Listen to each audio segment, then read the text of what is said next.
Maskeo Environnement, c'est une société qui a été créée en mai 2005, qui compte aujourd'hui une quarantaine de salariés, réalise environ 10 millions d'euros de chiffre. Notre secteur d'activité, c'est la production d'énergie renouvelable.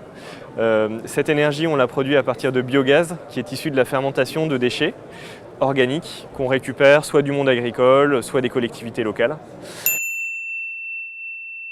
Il apporte énormément de choses, au-delà de l'aspect financier. Évidemment, le concours du ministère de la Recherche nous a fait vivre notre équipe, nos salariés, nos prototypes pendant 2 ans. Mais au-delà de ça, ça a constitué vis-à-vis de nos clients un véritable label. Donc on a pu revendiquer ce label-là qui constitue un gage de sérieux pour notre entreprise.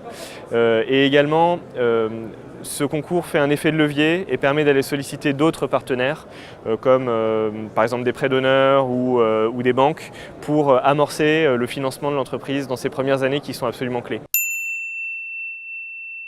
Nos projets, on en a énormément. L'export fait partie de nos projets puisqu'on regarde actuellement différents marchés en Europe et puis en dehors de l'Europe également pour nos produits. On a des programmes de recherche qu'on a initiés bien après la période 2005-2006 pour continuer à innover et à disposer d'avantages technologiques. Donc on souhaiterait industrialiser ces projets-là. Et puis on est, nous, aujourd'hui sur un métier de construction, donc on met en œuvre des centrales. L'étape suivante, c'est vraiment de développer le panel de services qui va avec cette construction-là, donc du suivi biologique, de l'assistance technique à l'exploitation, de la maintenance. On est en train d'ouvrir cette activité-là et de mettre beaucoup d'énergie à la développer. Alors moi, un conseil que je leur donnerais, c'est d'être extrêmement persévérant.